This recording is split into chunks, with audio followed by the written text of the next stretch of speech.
Well, let me do a quick room reset, guys. This is Healthy Debates, Coffee Conversations. We got some amazing people on stage. We got Paola, we got Sig, we got KP, we got BB, we got Marshall, Keegan, Marty, Daniel, Uncle Jay. Hey, Tony, Andre, I'm surprised you're down in the VIP section. Heck, how you doing? Rabbi, I invited you up. I'd love to hear your perspective. Rachel, good morning, lovely smile. Saturn, how you doing? Guys, if you have a pink ticket, cash it in. Also, if you look on the Jumbotron, that's a link to my room tonight on Chatter. It's gonna start at 4:45 p.m. Definitely come on over. If you like this conversation, you're gonna love that one. So let me say good morning to Uncle Jay. Uncle Jay, good morning. What's good, family? Rich risings to one and all in one.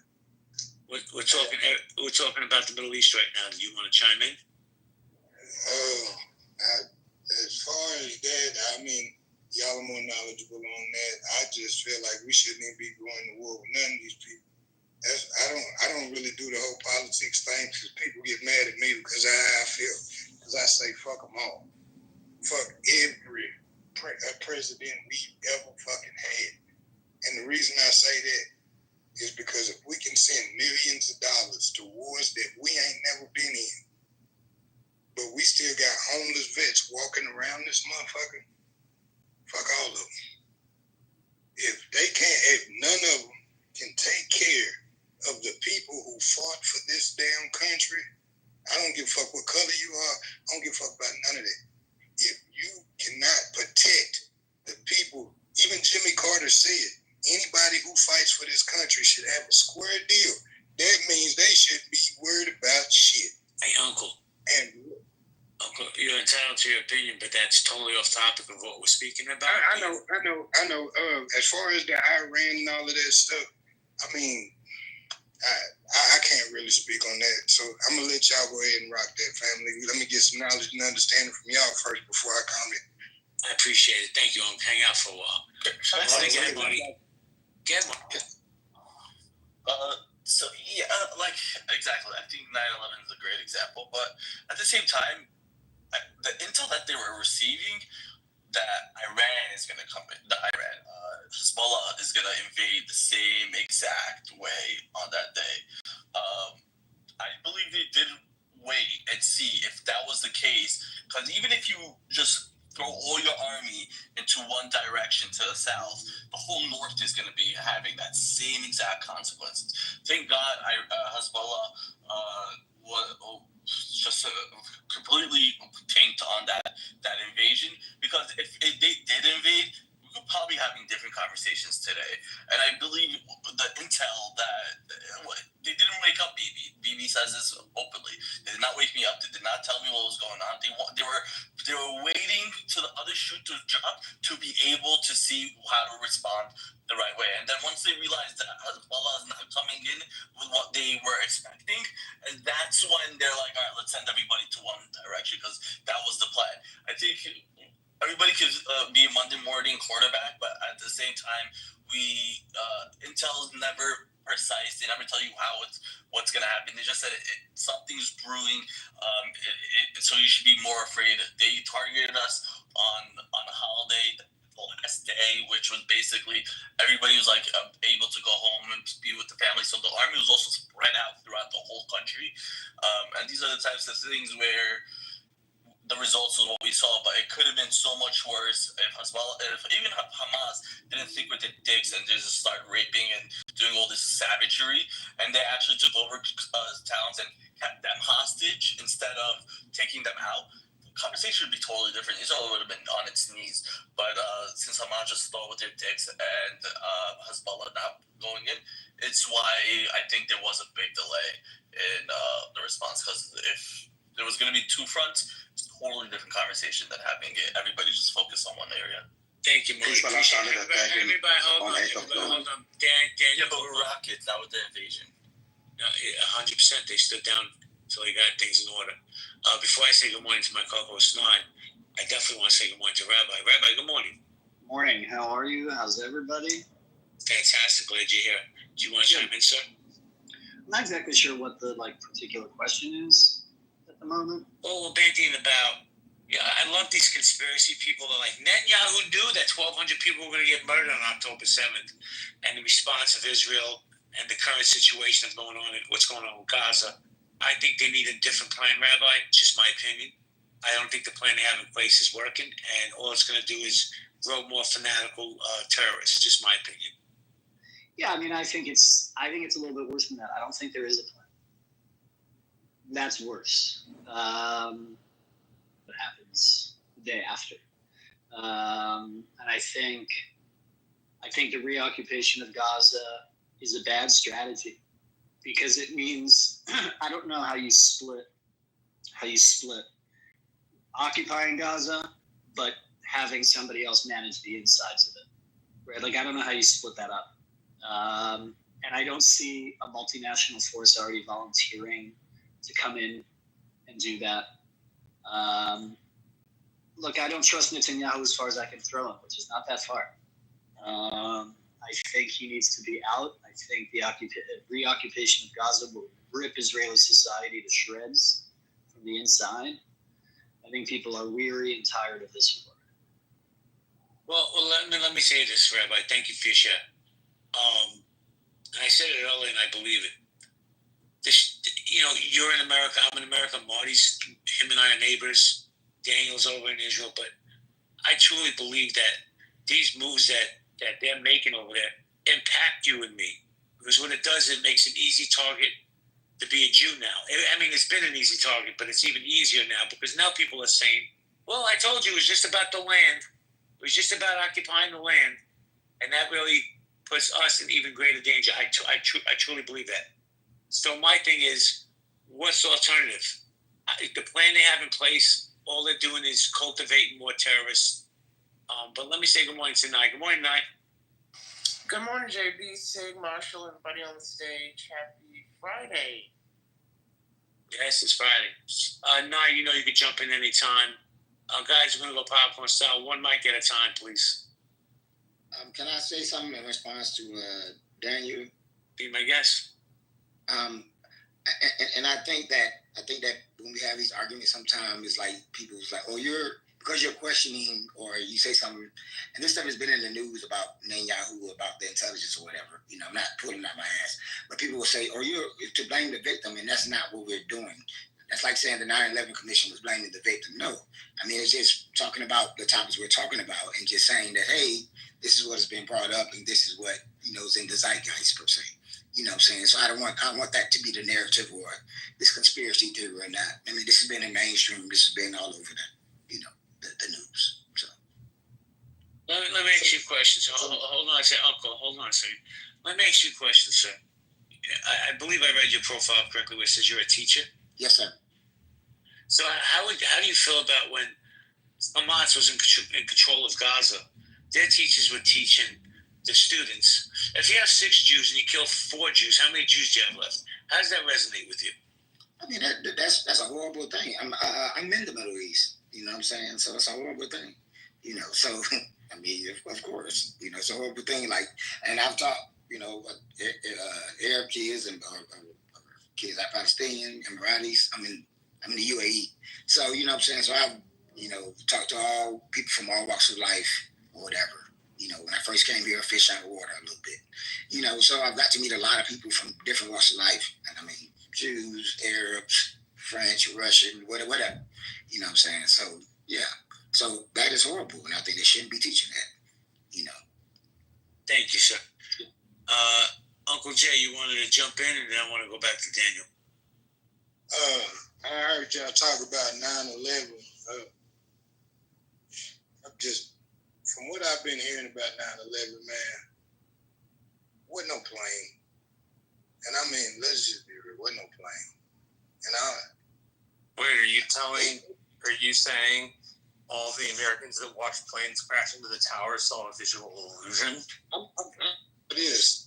When they was cleaning up all of that wreckage from all of that stuff, where was the plane? Well, when you fly at like 500 miles an hour and you crashed it into a skyscraper, the plane kind of goes into tiny little pieces. Man, family, let me break something down to you. No. Let me break something down to you real quick. I'm in New York. I watched those towers fall. I saw those planes hit. I lost friends in those towers. So that's a conspiracy that I'm not going down. That's disrespectful to the victims. It's disrespectful to my country, right? It's disrespectful to a lot of people.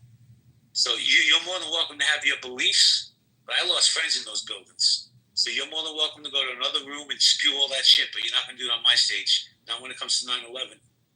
Because I have a man on stage right now, my man Sid, who fought for this country. Not disrespectful letters to him. So we're not doing that. Omni Tedder, how you doing? Good morning. Yo, what's going on, brother? Hey, brother JB, no disrespect. I just want y'all to understand something. Around where we at and where y'all at, y'all get news before we do. So I was in New York when it happened, bro. What are you talking? My eyes. No. I dig it. I dig that. No disrespect. I want you to understand something, but like we all know that in certain places, news changes the narratives. We know the news changes it to suit some other people's thought process. So what y'all are seeing there, we don't get to see all the way down here like that. So we can only go. We in the South. You're saying this like we never seen. No. Here's what we're saying. Here's what I'm saying, because I can't speak for nobody else. I'm saying 1 minute they're showing planes flying next to the thing, but you just never found no plane in the road. Okay, wait, Marshall. Do not bring that dude back up. I just said to him, I'm not going down that rabbit hole, but he can insist to persist. It's not saying that the planes hit the towers, but where are the towers? I don't see any towers. There were no twin towers. It's a ridiculous claim. Well, let me tell you something, man. Once again, my lived experience, I was here on 9/11. I know what I saw. So for this bullshit, listen, man. Did Bush know about 9/11? I don't know. Some people say he did. Where's the evidence? But to come up here with this conspiracy, once again, let me reiterate this. You may not want to hear this, people. It's disrespectful to the people that died. It's disrespectful for the people that fought for our country. It's disrespectful to all Americans. That was probably, in my lifetime, the most tragic day in this country. I lost friends in those buildings. So when you say there's no plane parts, when you take a plane going over 500 miles an hour into the side of a building, guess what? It disintegrates. And JB, for the record, there were plane parts found. There were of course there was, bro. Of course. There was absolutely plane debris found. Of course there was. He lives in his own world. And then to give us this narrative, the news changes from north to east. Like, Nye, why do you bring these lunatics into my space? I'm just curious. All the crazies follow Nye. It's not even possible. If his theory, the bombs went off on the ground, more people would have died because there's FDNY and so many first responders on the floors near the buildings evacuating people. If it blew up that way, the story would be very different as well. And I lost my cousin the second day of the job. Was killed in the South Tower with the planes hit.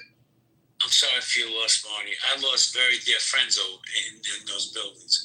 And here's something you guys don't know. I wasn't always a criminal. I had a real job. I worked on the 97th floor of Building 2 of the World Trade Center for a company called Fiduciary Trust Company International.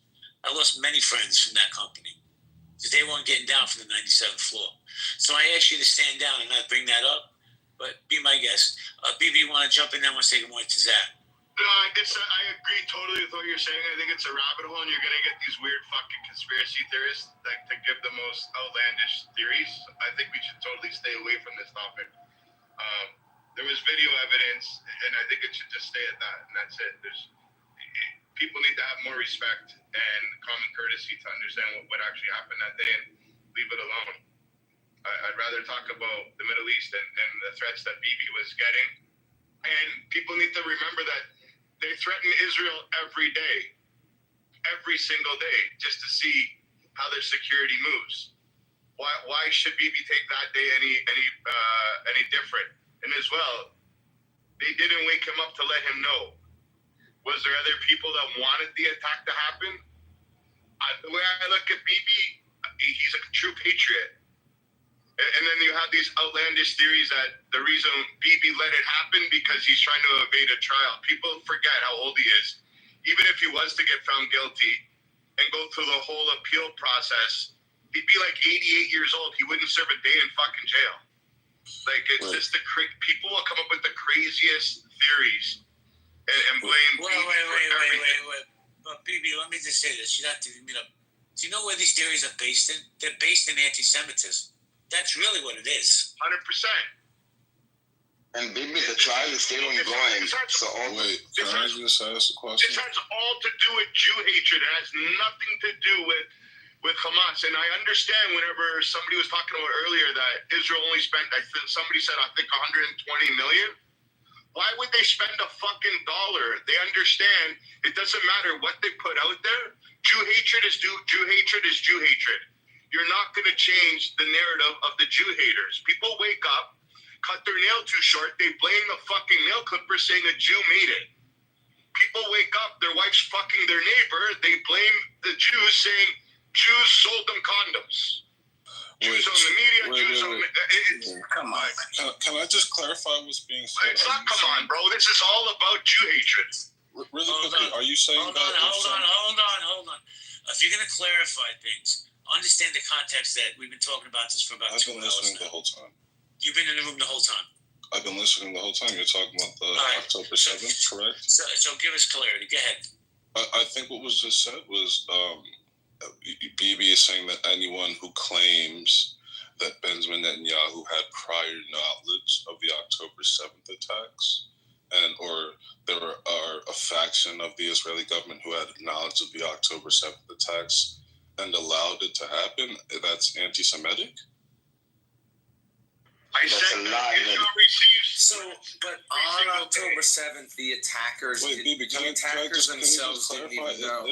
That's not what's being said. Let me clarify. I'm clarifying. That's not what's being said. Okay, right? What's being said? So you have a misunderstanding about the phrase prior information.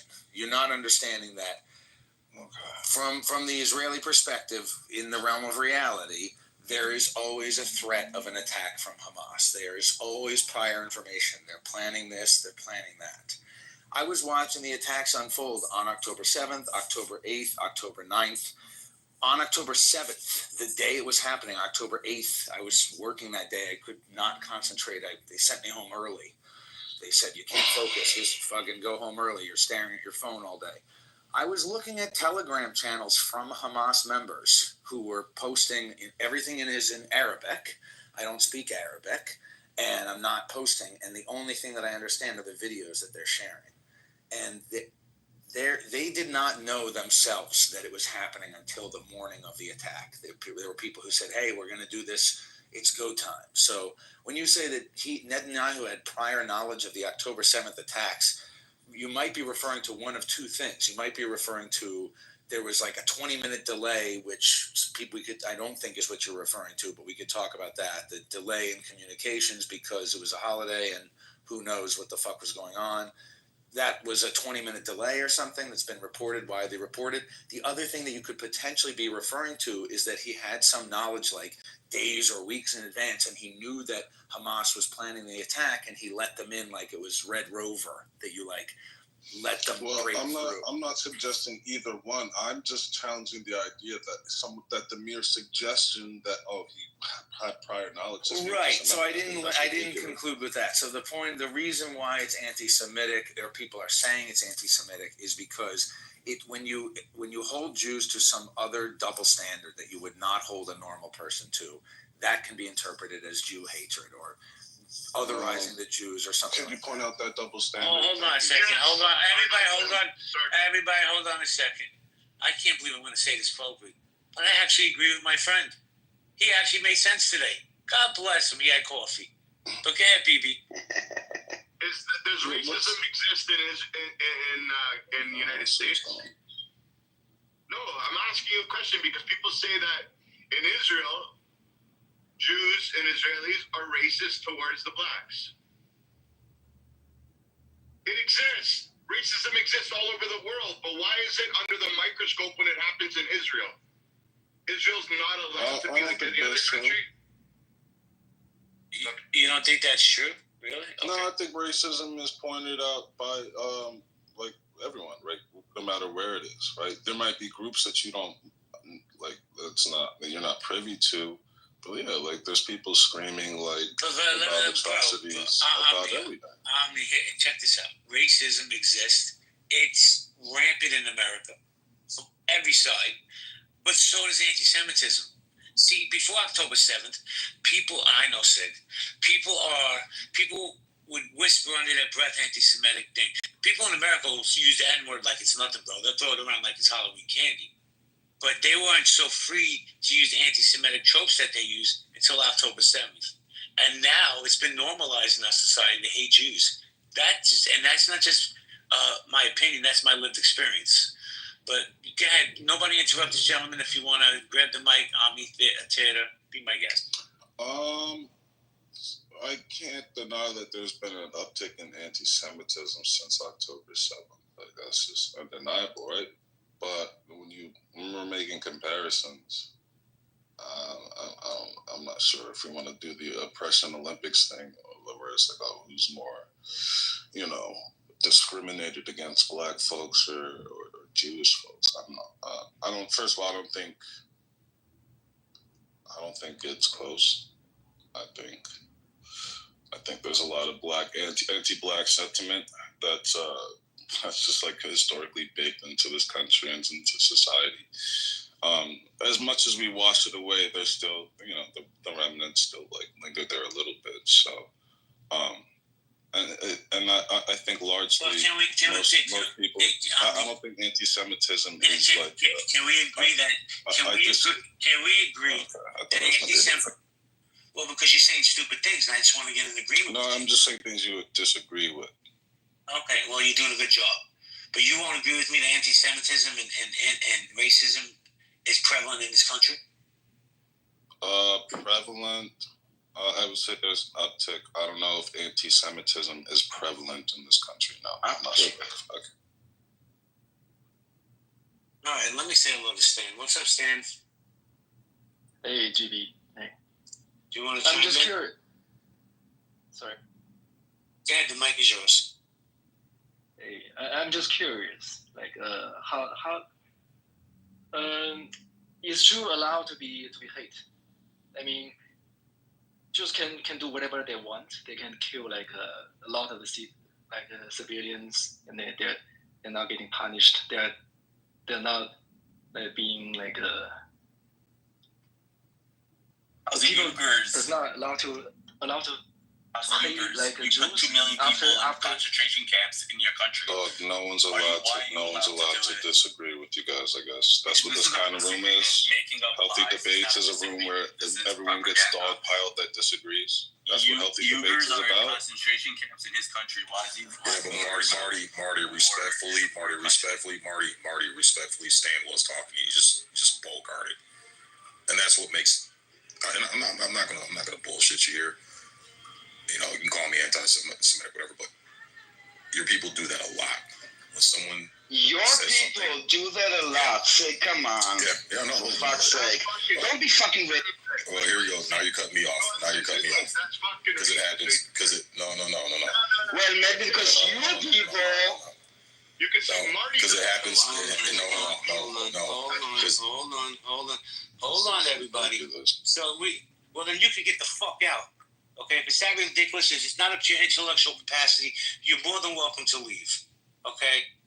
But you know what? I'm going to let my people speak also. But when a mod is speaking, guys, stand down. Let him speak, and then everybody will get a chance to speak again. Again, Sid. Thanks, brother. And when I say that, I say it because whenever we have these talks, I've noticed a pattern. Is that when someone comes in with a sentiment that disagrees with the Zionist narrative, you guys do dogpile, and it makes you look bad. And that's all I'm trying to say. It makes you look worse. So let the man speak. He was speaking. Don't cut him off. And then once he gets done, then you can rebut. Well, it's very simple. I say the same thing to the blacks. The blacks do the same shit to those people. Daniel, hold on a second. Let me say this. I want Stan to continue. But Stan is telling me he don't like Jews without telling me he doesn't like Jews. But go ahead, Stan, land your plane. I have like I have no knowledge about Jews, and I have no like interest in hating or like I have no like emotional. If you have no knowledge of it, why speak on it? No. You just said that. I mean, I'm using your words, sir. Before October 7th. Oh, now you're a scholar on Judaism in Israel. Please. Right. He got a degree. He went back and got a degree. No, guys, seriously, go ahead, Stan. You got a minute to land your plane. What I'm seeing is that the Israel is killing a lot of civilians in Gaza, and increasingly, I feel like I have negative feelings on Israel people. That's one feeling. Wait. Do you have negative feelings on Israel or Jewish people? Israel. Okay. Yeah, but can we stop people gaslighting? Can I say something now? Because you didn't say Israel. You said the Jewish people are getting away with killing people. That's your exact word. Maybe English is not your first language, which I obviously can hear. It's not. But the reality is you said Jews, and the idea that Jews are just killing random people is a conspiracy. Marty. And anti-Semitic because it doesn't have kids. Marty, Stan, hold on. Let me just say this. So, Sig, like you're my friend, but I'm going to tell you something, man. And you may not agree because, like, I don't have your lived experience, you don't have mine.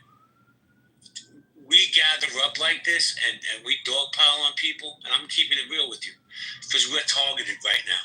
That's really the truth. Jews are targeted.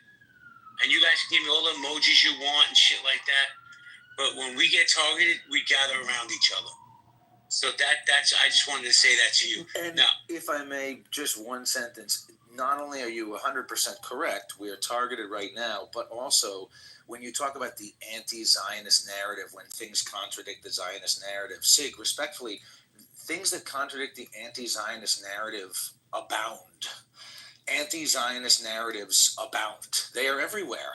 And Clubhouse is one of the few places where I personally in my life can feel heard on my pro-Zionist narrative. And so it doesn't excuse the dogpiling.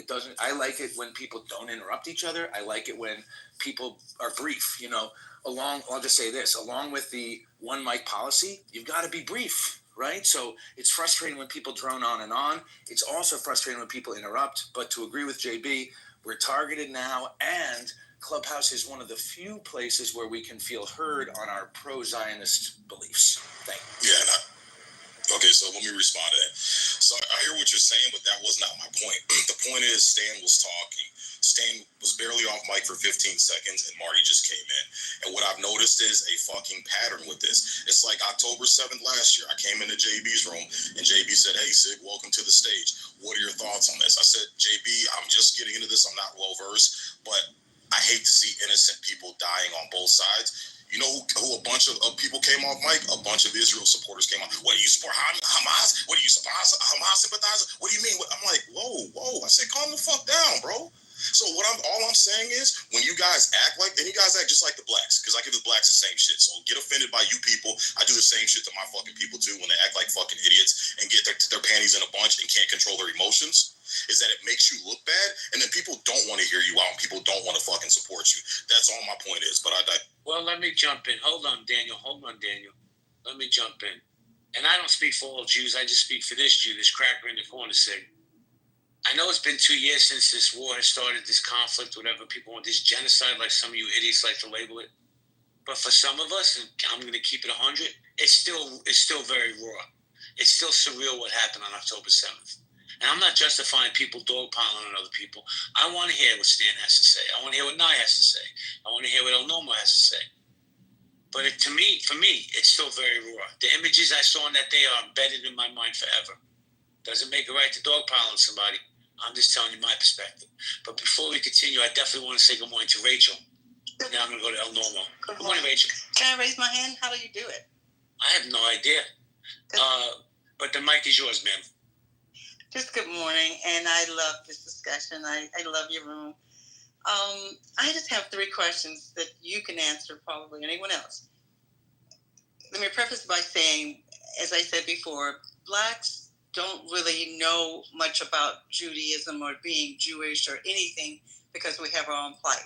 Now, there may be some blacks who know and are racist against you, but we don't know if it's a race or a religion most times. That's number one. We don't wake up thinking about, we're not anti-Semitic. There probably are some, but as a whole, black people aren't anti-Semitic because we don't understand it. We know what happens to millions of people. And when you say you're being targeted, we don't know who's targeting you. Now, on your daily basis, you do have people probably that are being nasty or mean, but it's likely not because you're a Jew. It's because they find maybe you rude or something, some circumstance. Number two is, I don't know what a Zionist is. And I'm well educated, but I don't, like I said, I'm just maybe talking about me. I don't know a lot of these things. And number three, I think it helps if you're more specific to say who you're being targeted by. Because it sounds like Zig said, sometimes it sounds like everybody's against you, and really you're a non-factor to a lot of people in a good way. We don't know who you are unless you're going to, in LA, unless you're going to church on Saturday or whatever day it is, walking because you can't utilize mechanics, or if you're away because of certain holidays in the office or something. But I never come across people at my job that say anything about being having anti-Semitism against them or even being a Jew, unless someone says, my husband's a Jew, so I have to do this. A girl told me she can't be home in October for Yom Kippur. We don't hear that stuff. So we feel kind of like, I don't know what the word would be, but we're being accused of stuff that's not true. And I just want you to be more sympathetic to that. Everybody, hold on. BB, hold on one second, because I promised Norm he can answer her questions, and then I'll come to you next. And I also want to get Rick and Albert in the conversation. Normal, good morning, my friend. Good morning. So, and thanks for bringing me up, and Rachel, thanks for your question. So, the reason why other people don't really know who or what we are is because we are very complicated, and we don't always know who or what we are because we're different. Because we were around before these ideas of race didn't exist when we were formed as a nation. And religion didn't exist before we were formed as a nation. Essentially, we are a family, a tribe, a people, a nation with a founding document, the Torah, and a language that we speak when we pray, Hebrew, and the land of Israel. And Zionism is the belief that we get to live safely and securely in our home, and that home is Israel. So all that stuff you hear, Ashkenaz is from Europe, this is just an attempt to kill us. Because we're not from Europe. Europe is a Christian continent with lots of countries, and it's irrelevant to us. We're home in our historical homeland of Israel. I understand it's hard for people to understand. And all we want to do is live safely and securely there. And if somebody attacks us because we're small, and because we're surrounded by unfriendly neighbors whose goal is the opposite, they feel they supersede us, they feel there can be no Jewish state, we often have to fight them. But we wait until they attack us or until they're ready to attack us, because we have a thing, if your enemy rises up to kill you, rise up earlier than them and kill them first. And that's, again, because we're little. So that's what Zionism is, and that's what Judaism is. I'm happy to answer any further questions because I don't want to give a long lecture. No, I was just speaking to your plight in America. I'm not speaking to, I appreciate that lesson. It's a great lesson. But I'm talking about here in America, the things that I said previously, they pertain to being in America. Well, hold on a second. Hold on a second. Rachel, I know you see what's going on in these college campuses now. Jewish students are being targeted. I know you see that. Everybody sees that. But I'm going to pass it to, I'm going to pass it to BB. Maybe he can answer it. Then I want to get Albert, Dave, and others in the conversation. Go ahead, BB. I just wanted to point out something. I'm not sure, Rachel. You know that there's Jamaican Jews, there's Black Jews, there's Chinese Jews, there's Colombian Jews, there's people from Thailand that are Jewish. Jews come in all different skin colors. That's the thing. People think that a Jew is just a white pasty guy with a little hat on his head. And they become indifferent and they act. I just wanted to bring that up because it's confusing to me when people don't. They have this stereotypical thing of what a Jew looks like. There's Jews in Italy, there's Jews in Spain, Morocco, where I'm from, North Africa. Like Jews we're scattered around the world, and we come in all shapes, sizes, and color. Oh, I appreciate that, but I'm asking you in America, please be more specific to who is being anti-Semitic to you. And I guess sometimes I don't watch the news, but I did see something about it. The college campuses, yes, I see that, and that's shameful. But I'm saying that so you seem to log us all. I think that respectfully, I think you're getting a little confused because your question is phrased in kind of a confusing way. When you say who is being anti-Semitic towards you guys, the answer is very simple: anti-Semitic people. And so when you say, one thing that I thought was the most confusing when you were speaking, Rachel, is when you said something about how the black community as a whole is not anti-Semitic. That may or may not be true. It probably is true. But saying any community as a whole, I mean, the whole point of the Enlightenment, of the Renaissance, and individual freedom and personal responsibility is that we can't speak for people as a whole. So we can say things like, the origin of the Jewish people is in the land of Israel. That's a fact that can be supported with archaeology. But you can't say things like all Jews are racist, or all Jews support Netanyahu, or all Jews are this, or all Jews don't eat pork, or blah, blah, blah, blah, blah. That you get into and saying all. So does that make sense? Your question is like. Yeah, I understand your thing, but I tell you what. I challenge you to ask every black person that comes to the stage, what do you know about Judaism? Or what do you not know about being a Jew? I'm totally ignorant. The only thing I knew is when I was growing up that my father mentioned that the person that we had an account with, a tailor, was a Jew. That's the first and last thing I ever knew until, I got to work with people and blah, blah, blah. But I'm saying I'm not speaking for all blacks, but I'm speaking for, a majority of blacks that we really don't know. Well, let me jump in, Rachel, because I'm going to say some polarizing things. That's okay.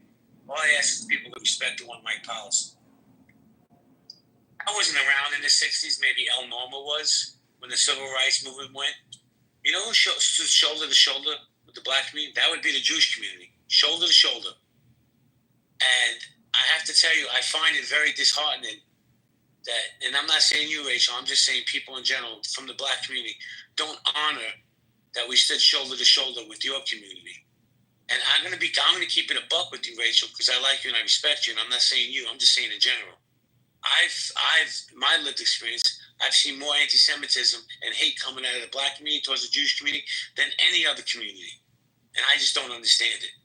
So, but let's not. Is that in New York? But be specific. Is that in New York? Of course, it's in New York.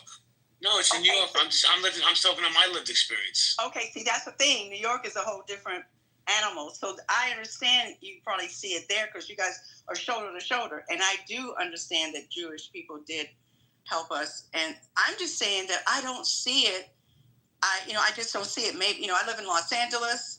I don't know. In Florida, we weren't around the group because you kind of have your own community. Even here in LA, you have your own community, but you live everywhere. But I won't belabor the point. But I'm just saying, be a little more. I mean, well, let me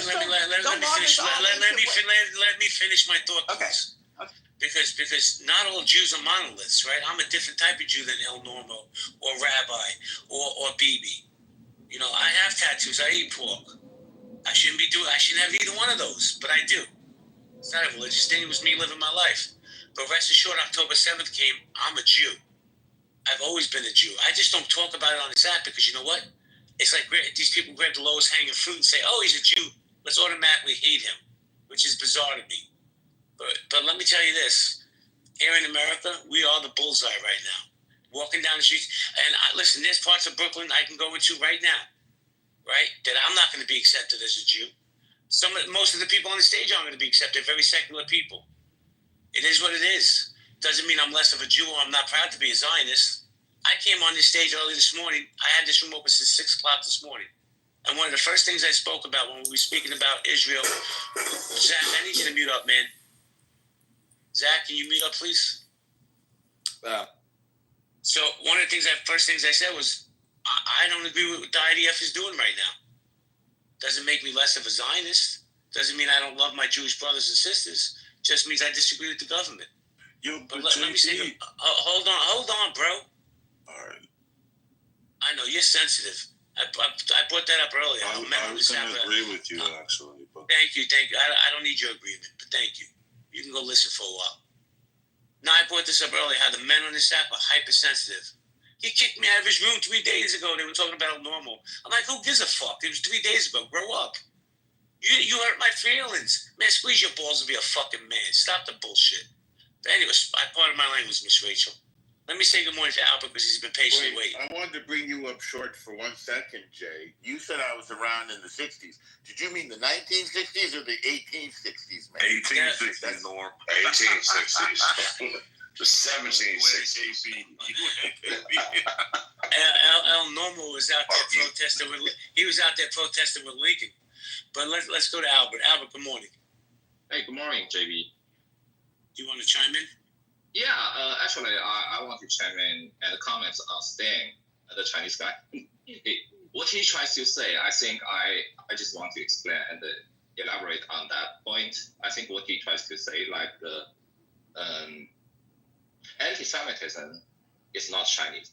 I mean, I admit it. Chinese can be racist. And especially, for example, against like black people. I just say it out loud. I'm not proud of it.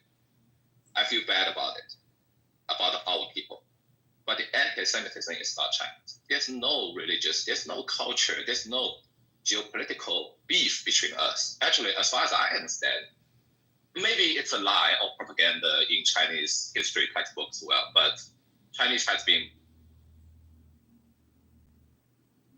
helpful to send Jewish refugees from Europe and let them stay in China until the end of Second World War. And actually, Israel has been nice to China as well in modern history of China. So there's no beef between us. The problem is when actually some Chinese are very pro-Israel.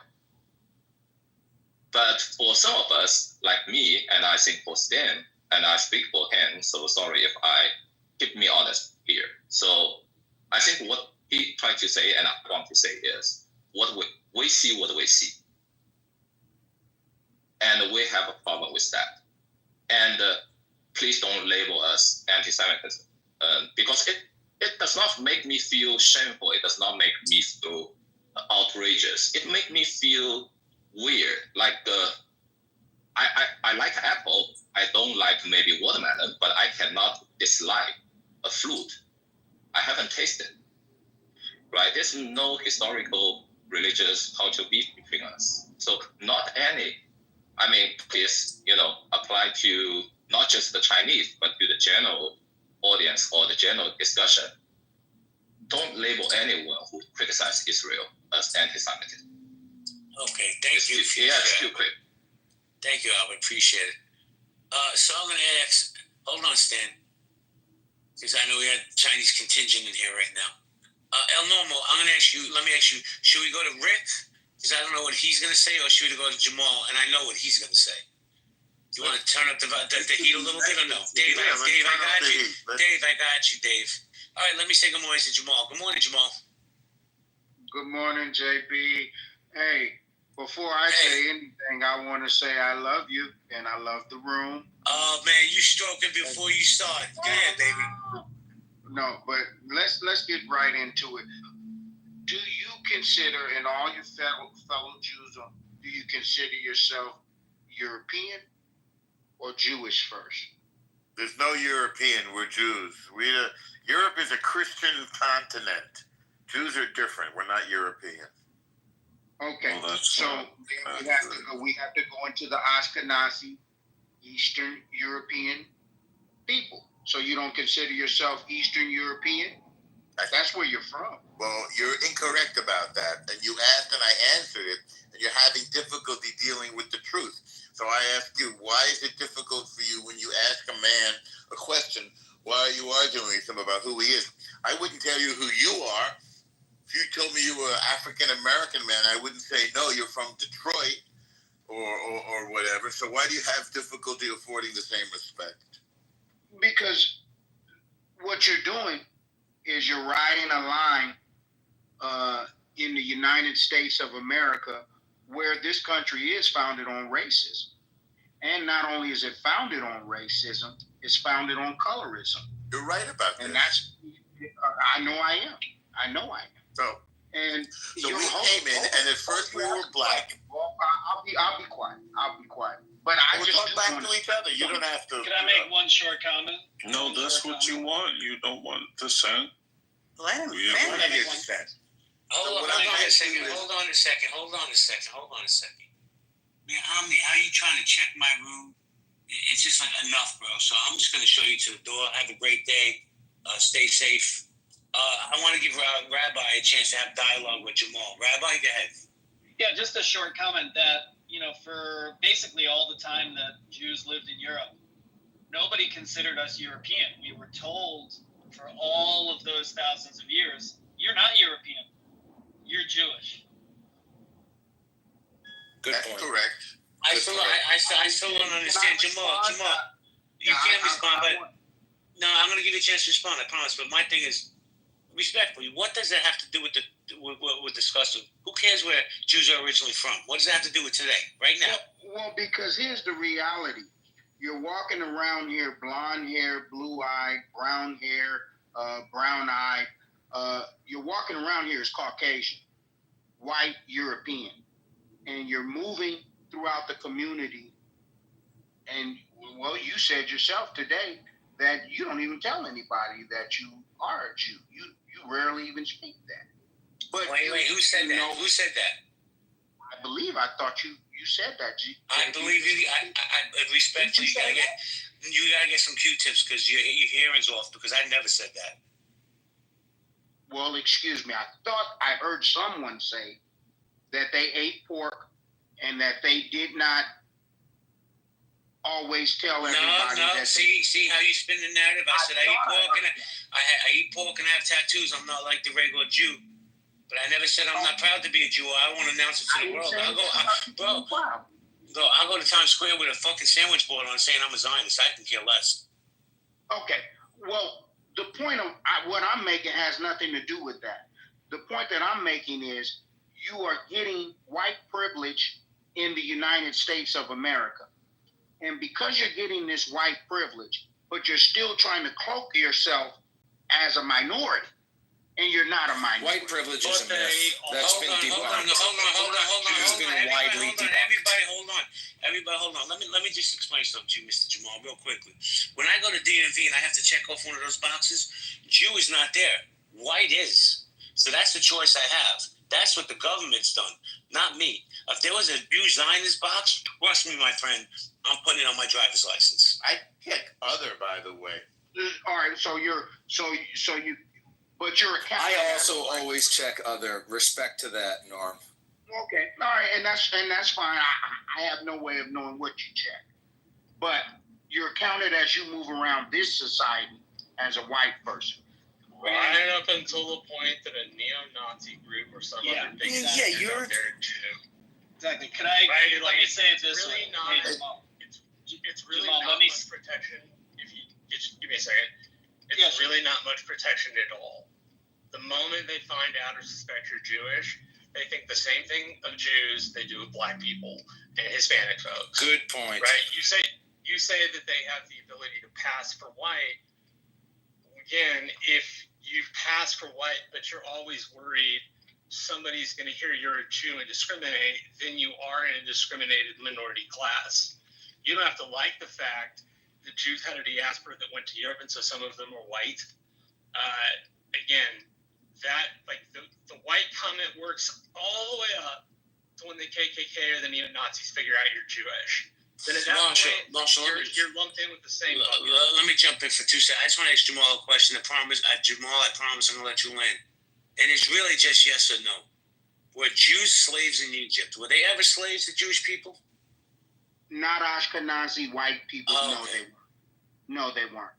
And the Hebrew is an Ethiopian black person. And we know that to be true. No, they're fucking not. They literally live in the Levant. Yeah, black people rob the liquor store. You are not allowed to misrepresent history. And that was not called for. Wait, hold on a second. Marshall, hold on a second. See, Zach, I try to get you in the conversation. I'm sorry. It's not even sorry. It's just stupid and it's offensive, man. Because these comments like that is what brings smoke to our people. I'm being dead ass serious with you. But nobody interrupt Jamal. Let Jamal land his plane. If the rabbi wants to engage with him, he's more than welcome to. Go ahead, Jamal. So we can't deny that David had sex with Bathsheba, and they were in Ethiopia. And the Bible, the Orthodox Bible, we know that originated in Ethiopia. We know that the tribes that we can trace back, these are black people, right? So that's something, whether you like it or you don't like it. But no tribes are from Europe. We know that the Ashkenazi European Jew decided that they wanted to take on the religion. This was something that you purposely decided, I'm not going to be a Christian. I'm going to choose to go with the Hebrew. And I'm going to be... Why would we do that? Yes. And the reason why you did it, the reason why you did it, yes. I to be honest with you, I can't explain. I think you had a choice. Of course you can't explain it because you're not based on reality. Well, the reality is that none of those tribes come from Europe. You're missing the whole point. That is the reality. Wait, guys, Jamal, let Caliph go, let the rabbi go, because maybe, Rabbi, I pray, like no bullshit, that this man cleaned out his ears and he's going to get some knowledge from you. Go ahead, Rabbi. Yeah, I hope so. Look, your history is bad, okay? I'll just say that. I don't have time to go into all the different pieces. But in terms of Jewish people being adjacent to whiteness, the people who made us adjacent to whiteness were the white people, not us, right? And I say it like this sometimes in America. Many Jews, not all Jews, but many Jews are white but not quite, and only white for now. Marshall's right that when the anti-Semites want to make us not white, they'll do it. They'll do it. So I just think you're this kind of demonizing of Ashkenazi Jews and trying to say that we're fake does a real violence to the actual history of the Jewish people. But here's the thing. Let me jump in. Everybody, hold on. He don't care, Rabbi. He doesn't. He knows what he's saying. But hold on, KP. I got you, bro. Let Jamal land his plane, and I'll come right back to you. Get Jamal. So my question to the rabbi and the other white Jews that are on the stage right now that are not from Ethiopia, that are not from those southern tribes, do you feel, as an Eastern European, do you feel that you would rather put that Europeanism off and say it's all based on religion? Because the religion we know is it's a spiritual thing, it's a group thing, but the reality of it is the blood that flows through your veins is Eastern European Russian. So you I guess want to identify with that? I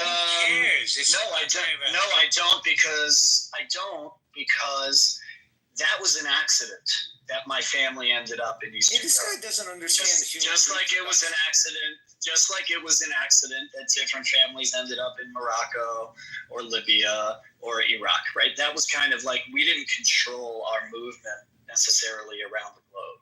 So no, I don't want to identify as Eastern European. I mean, it's important to my Jewish heritage and my family in terms of our customs, how we pray, how we observe holidays and things like that. But it's not an essential identity that goes above and beyond my sense of my Jewish identity. Jewish identity for me always comes first. Thank you, Rabbi. Are you speaking about Ashkenazis?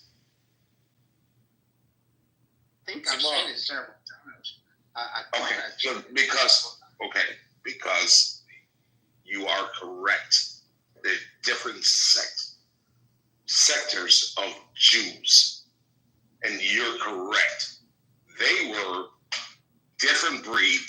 They were more Roman Italians, mixed up breed. You're correct. And why? Tell him why, KP. Tell him why. Because Jews, the original Hebrews, they were Hebrew. Not this bullshit that got tucked over. And that's why he's saying, hey, this is why you guys Also, look they different. lived in Europe for like 1,000 years, and so they were. No, he's correct.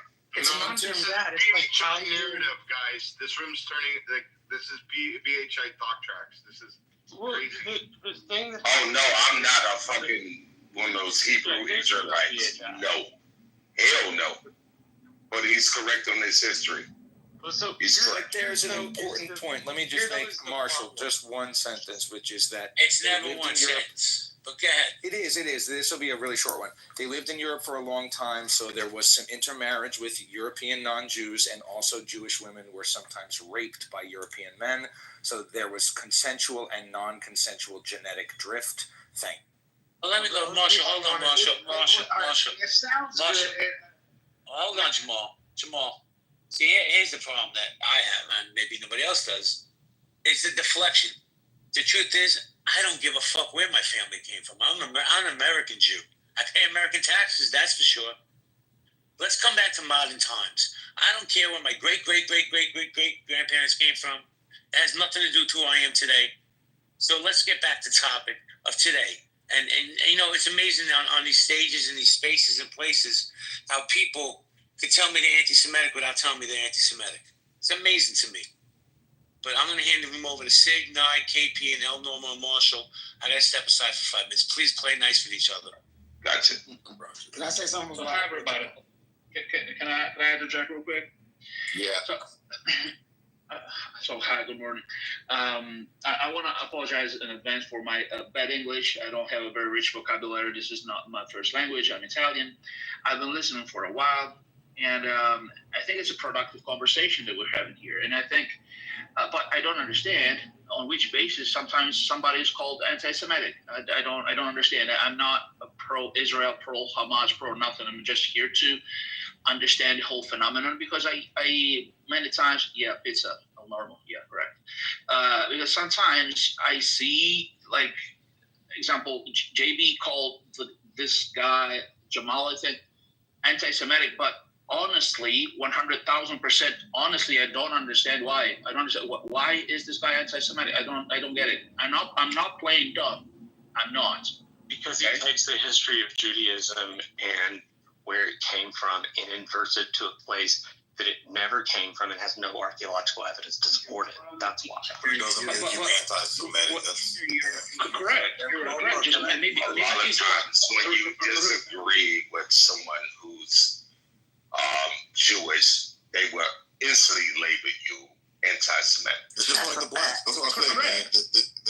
The Jews are the new blacks. Same thing with the blacks. As soon as you disagree or try to criticize, you're doing it honest. You're doing it honestly and genuinely. You're not trying to attack. You're just saying, hey, something doesn't seem right. I'm giving my constructive criticism. Automatically, you're racist and you hate black people. It's the same shit. It gets annoying as fuck, man. Hold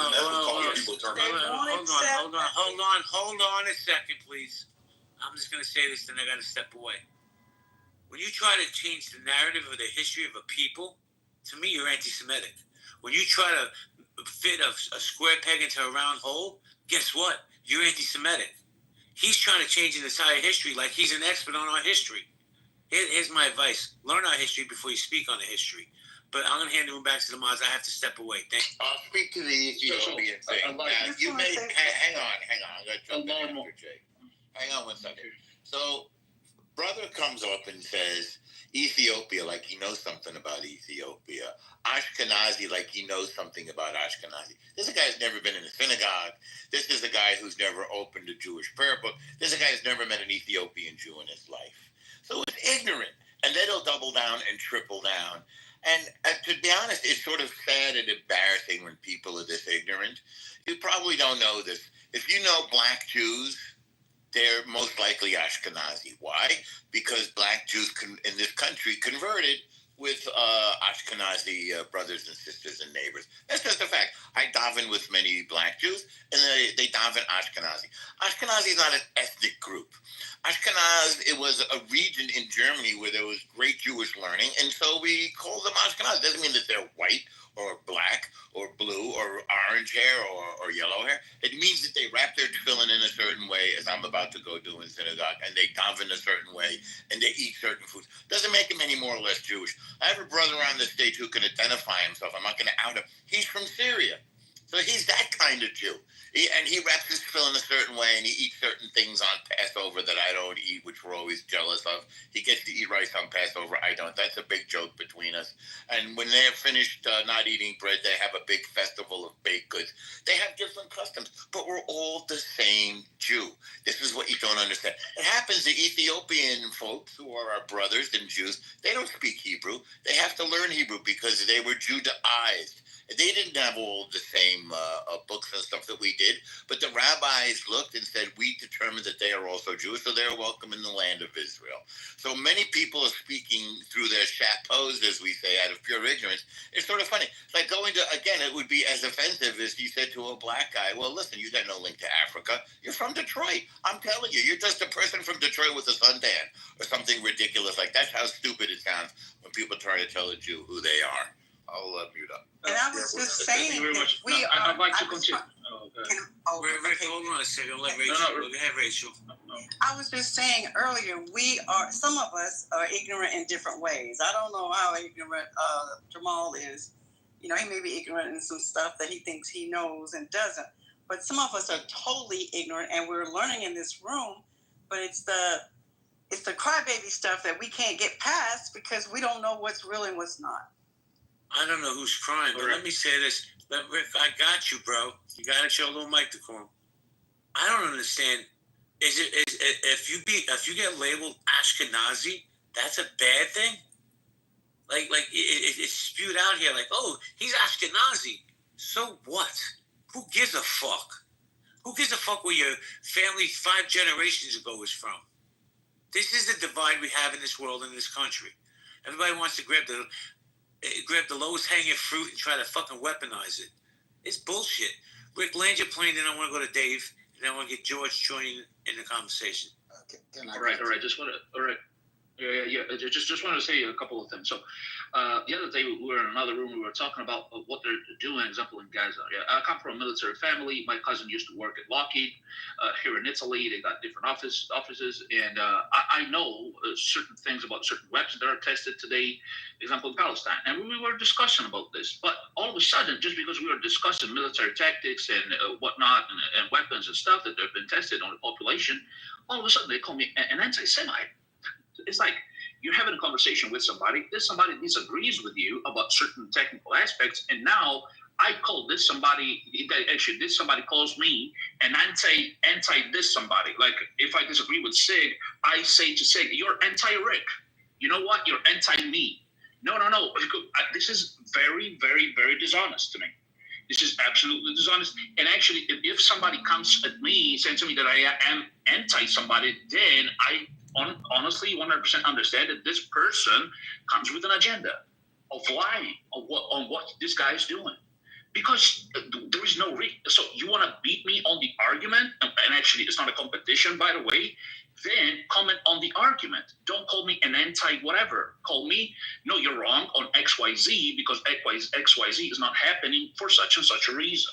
So the excuse, and I think it's very violent to use an anti-something to stop the conversation. I'm done. Thank you, Rick. Victim. What is the word that you said, Rick? And I'll explain to you why you got called an anti-Semite. What was it that you said, Rick? All right. So yeah. So we were discussing about certain. Absolutely. We were discussing. All right. So and it's a known fact that we were discussing military technologies through facial recognition and gene recognition in Gaza today. And we were discussing this, like it's an open fact. There are studies, there are links that I've posted and stuff, and why? So also, okay, you said the facial technology, right? You said the facial technology. That's all you said. Facial recognition. Yeah, go ahead. What? That's all you said. No. I said that the war in Gaza is used today, or genocide, whatever, how you want to characterize it, is used also to test those weapons. And there are articles on this. Okay. But I'm not anti. I'm so sorry, real quick. Now let me answer your question. I'm not anti-Hamas. I'm not anti-Israel. I'll answer your question. Yeah. So you see, this is let him finish. He said he finished. I asked him what he said. I don't need a long story. I got it. No, you're cutting me off. It's weird that. You're cutting me off. Just let him speak. Oh my God. You know how to count? Hang on. Everybody quiet down. You know how to count? No. I said in one sentence. Just hang on 1 second. I heard what he said. So now I'm talking to him, not to you guys. Because everybody else mute up. I'm just talking to him. And I don't need a 10-page disquisition.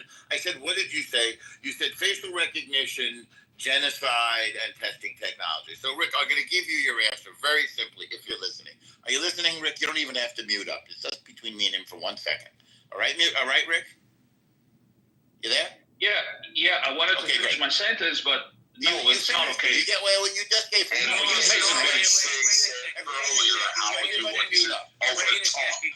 Everybody mute up. Everybody mute up. I got hold on.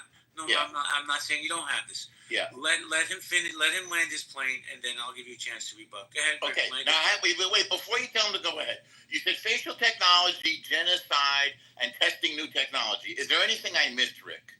No. You missed the whole conversation. I didn't say that. I said certain weapons are tested. No. Let me say what I said. Okay. Let me talk.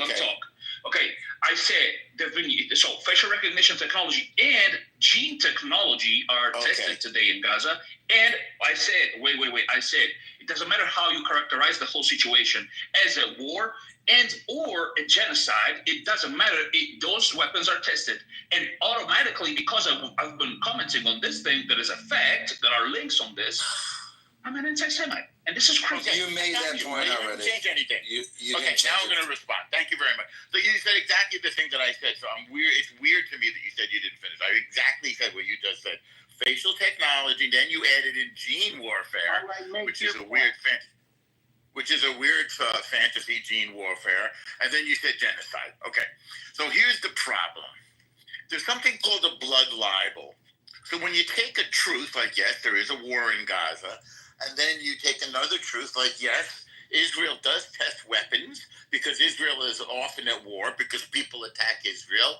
No problem there. And then you add something in like a moral judgment. It is objectively and factually and definitionally not genocide for any number of reasons. There's something called a blood libel. This is when you make a lie about Jews to justify hating and killing us. Like Jews use Christian blood to make matzah. Well, we're not allowed to touch blood. So it's obviously insane, but they use that to kill us. Or Jews poisoned the well. We're not allowed to do such a thing, but you say that to justify killing us. Or Jews are starving the Gazans. We're not allowed to do that. We've dropped 2 million tons of aid. Or Jews are doing gene warfare. This is obviously a lie. Or Jews are committing genocide. Obviously a lie. That's the anti-Semitic part. When you make up lies about us to justify killing us, that's anti-Semitic. Do you get it, Rick? Got it. Notice. I like to respond. Give Rick a chance to respond. Everybody be quiet but Rick, please, and then we can move on. Rick, did you get what I said? I get what you said. It is absolutely not what I said, because I didn't say that Jews are actually experimenting certain things. I said companies like Lockheed Martin, Raytheon, Boeing are doing those things. Okay. Can I finish? I'm asking, can I finish? All right. So this is first. Second, I didn't say that there is necessarily a genocide. I say it doesn't matter how you characterize the whole thing. If you characterize it as a war or as a genocide, I didn't say it is 100,000% a genocide. It doesn't matter how you characterize it. I didn't use those words either. You're not protesting something I didn't say. Okay, can I finish? Thank you. All right, can I finish? Can I finish? Okay. Yeah. What did I say that you disagree with? I disagree with the characterization that you did of my speech, and I never said that there is that. What characterization did you You're saying, okay, open quote, you said, you said, if you do this and this and this, then it is anti-Semite. But I didn't say that. Right. I said there is such and such situation happening. Oh God damn! Okay, can I finish? If there's such and such situation happening, I didn't say you lied. I can when it finish. was anti-Semitic. Okay, I'm going to jump in here. Everybody mute up. Everybody mute up. Thank you. Because I'm going to be honest with you, we're chasing, it's like a dog chasing its tail. We're getting nowhere here with this conversation. I'm moving my car because we have alternate side parking here. Sid, can you run it? Make sure everybody gets to speak, please. Thank you, Sid. Yes, sir, Roger. Roger that. All right, so let's move on. Who do we have on stage? I'm next. I've been waiting 20 minutes. Okay, so we'll let Dave. Welcome to the stage, Dave. You got it, man. Yes. So basically, why we started this conversation that they feel the Jews here feeling that they are being targeted. The main fact is they fear to be attacked because in the coming weeks there will be military aiming to take over Gaza, and this will cause more anti-Semitic narrative. And we know that in Washington, these two diplomats died because people just can't take it anymore. They want to release their frustration. They want to support pro-Palestine, and they are willing to kill Jews to demonstrate their support for Palestine. They're willing to kill Jews to show that they disagree with the coming weeks. Israel is going to take over Gaza. So this is why at this very moment, the Jews here feeling they are being targeted, right? It's not just from America's side, it's also from Europe's side. They are being targeted everywhere. Because to understand why they feel like this, it takes a lot of time to understand the history, to understand the religion basis, to understand the mindset of Middle East, to understand most importantly is how America are being, certain population of American being weaponized by the arch enemy of United States, which is IRGC of Iran, in order to cause more division, in order to cause more intimidation to the Jews in United States, which is just 2.5%. And Rachel, I survey the American African community here. There are rooms where Jamal come from every day indoctrinate them how to hate Jews. With all the argument they have, totally no fact. So Rachel, I encourage you to sometime to come to the Jewish room to ask them as many questions. The most important thing is the Jews here in the United States, either they are agnostic or they are Orthodox. They do not understand how to relate to the Christian, right? So I'm Christian. So if you're Christian or not, I don't know. But the reason why is why the Trump administration is keep saying that we have to stamp down on anti-Semitic, right? Because they understand from Christian point of view, the national motto of United States is in God we trust, and that comes from Genesis 12:3. And many Christian, No, it comes out of the Eisenhower administration. It comes from Eisenhower. Yeah, Eisenhower during the Cold War, they understand how important to unite the American people, and therefore he quote, "In God we trust," because it's a very difficult time. And how can we unite the American people when many of them fear it will be a nuclear war, right? Well, so they did it to swear something off. But please continue. Yeah, sure. But Rachel, the whole point is they understand that in Congress, in Senate House, there is a word there, in Dave, God we trust. Land your plane, Dave. Yeah, the point is, Rachel, you spend time more in Jewish room, and therefore you get to understand that they spend every Friday practicing how to speak to God, whereas Christians are not doing as much as that and as detailed. So there are a lot to learn. I spent since January speaking to Jews, so I know a lot. Yeah. Thank you. You need to have a private conversation. Rachel will teach you all about Judaism if she's interested. But we're going to move forward. Let me say good morning to George and then Trillion. Good morning, George. Yo. Good morning. Do you want to chime in? Yeah. For the love of God, don't be long-winded. Yeah, how could I make this as brief as possible?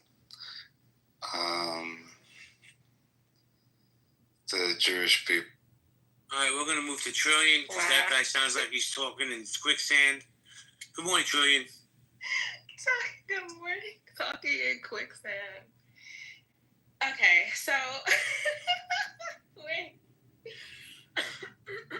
Hello, good morning, happy Friday. It's 8/8. Wonderful number, my favorite number. In general, I felt like the elephant in the room, and a little bit earlier. Sometimes in general, when people have their thoughts, either it's an opinion or they feel like it's a fact or backed by data or articles, whatever. As from my perspective, it doesn't matter what you say about Jewish people. It is anti-Semitism because they are on code. They gatekeep their community. They've created this lifestyle for themselves where they just pour into each other as a community. This is what I've seen. They've got their own schools, ambulances, police cars. Can't even read shit that anything says. But I love it. I love it for them. And I've been saying this since I was 13. I'm in my late 30s now. So I have the same... You don't look it. Thank you. Because you know what? I don't let poor people stress me out. And I work out. But thank you so much. I love that for the Jewish community. And yes, it is true. I don't. Amen. Tap, tap, tap. I love that about them because if we were on code, if I was on code in my community, that's right. You said that you're against us.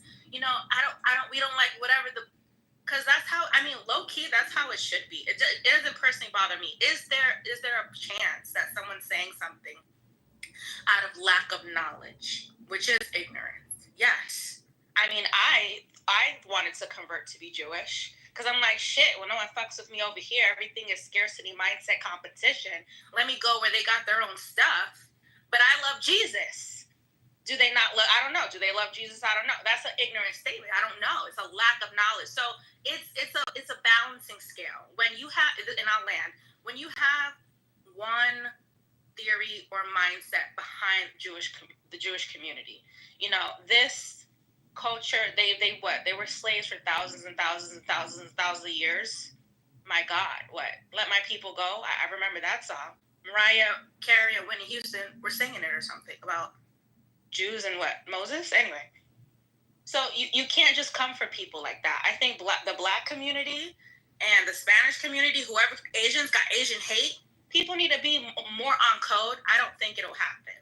But that's my theory behind it. Are things going to be anti-Semitism? If you call someone ugly, fuck it. Why not? Bitch, you're an anti-Semite. Because I built my shit up that I could say that. And everyone's going to agree. And is it fair? I don't know. Yeah, I don't know. I don't give a shit about it. I love it. And everything's anti-Semitic. Fuck. Well, let me jump in here. Hold on, Norm. Let me do a quick room reset to get people up to code. This is Healthy Debates, Coffee and Conversation. Guys, the link on top is my chatter room today at 4:45. Everybody's welcome to come in. It's going to be a different type of conversation. We'll be talking true crime all the time. Right now we're talking about, we've been talking about for the last 2 hours. Of course, if there's no Jews, there's no news.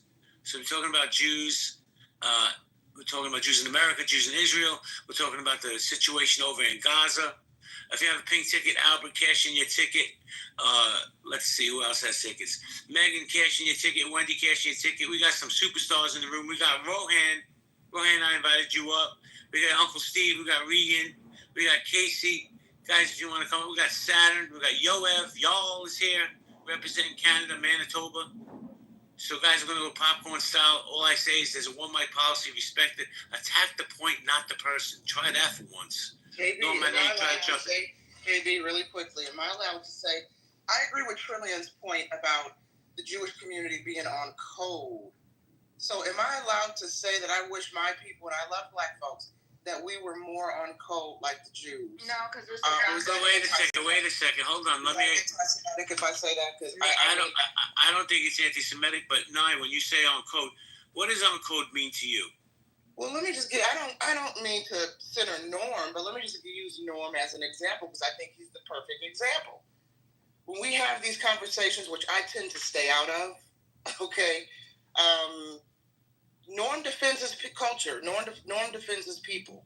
You can't come up here and disparage Jews, talk smack, right? And he's not the only one. You go across social media, Jewish, you'll find when there's conversations about the war, Hamas, Israel, Jewish people stand on business. They defend their position.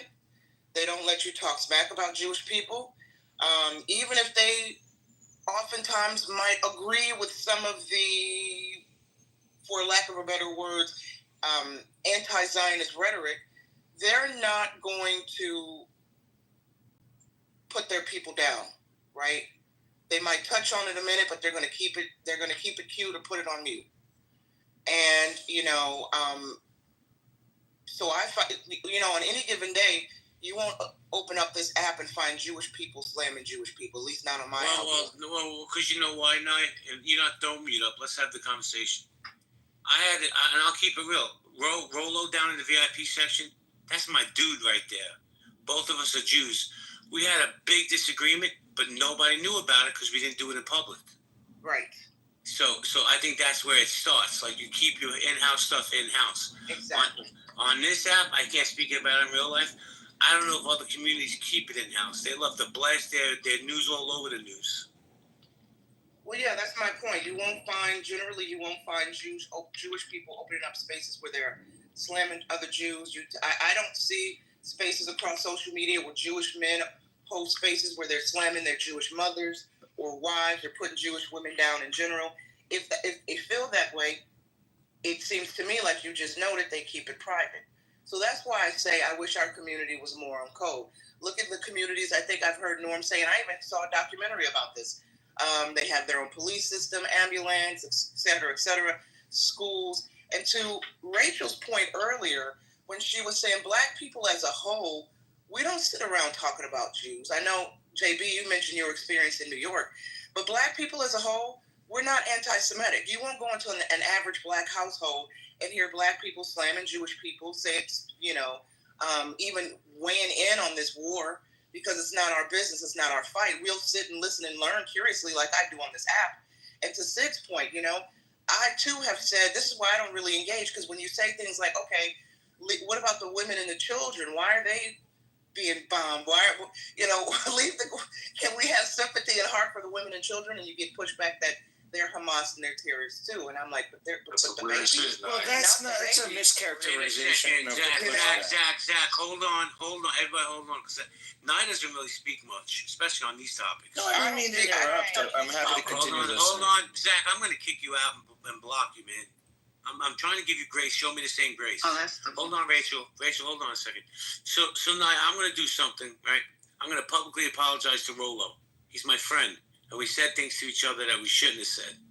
Right? I think that's right there should be an example of other communities to say, hey, look, I'll put my ego aside because my friendship, my unity with my Jewish brother is more important than my ego.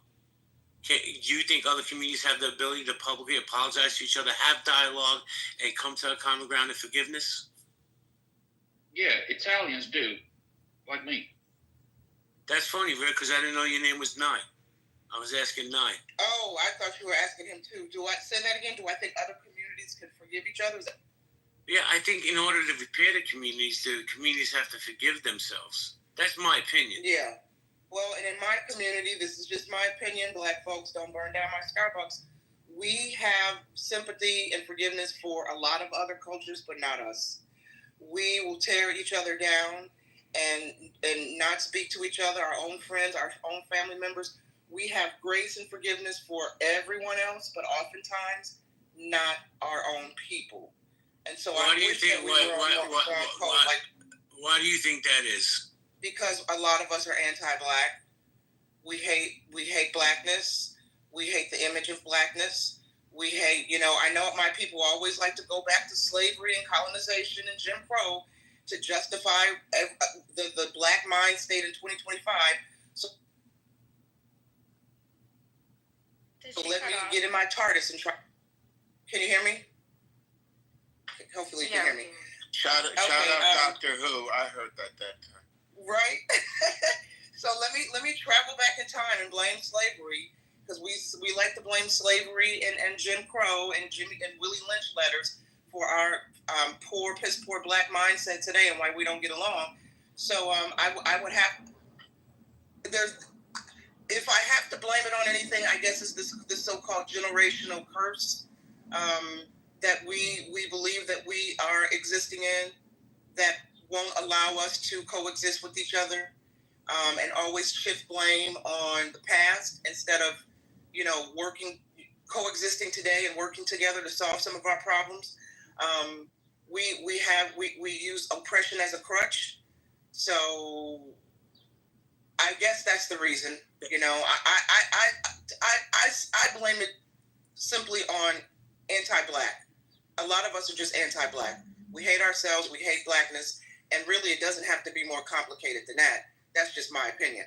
Thank you, here, I just wish we were on more. Can I be put in the queue to respond? No, I don't think we as blacks understand each other. I think we're so diverse that based on our experiences, and some are anti-black because they hate themselves because of their circumstance and hate your circumstance because they see you as doing better. But blacks just don't understand each other because we have so many different experiences and backgrounds. So that's what I would say. I'm not disagreeing with your thoughts, but we just don't. I don't care about the thumbs down. I don't think that we don't understand each other as a collective the way that they possibly do. I don't care if you do them 1,000 times. We just don't understand each other. Thank you, Rachel. So before we continue to the next speaker, Trillian, I got you, baby. Let me see what Sid has to say about this. Then I'm going to go to Trillian. JB, oh, come on, dude. Like, King Cool gotta speak. Can I be added to the queue?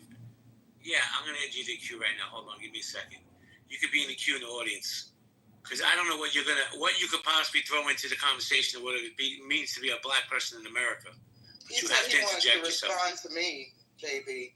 Yeah, but he's not. How could he possibly understand you when he's not black in America? And you're speaking on your community. But make that. Go ahead. I was gonna say respectfully, JB. Though you don't have to be a mathematician to say 1 + 1 = 2. All right, I'll bring him back up, and he's gonna curse me out, which is fine. But but JB, that's the thing. Come on, Zach. And respectfully, Jerome, I'm not trying to cut you off, but that's how we can grow is by maybe there's people on the outside who may be able to see something that we don't see because we're stuck on the inside. So I don't know. I don't personally like to play the game because you're not this, you can't speak on it.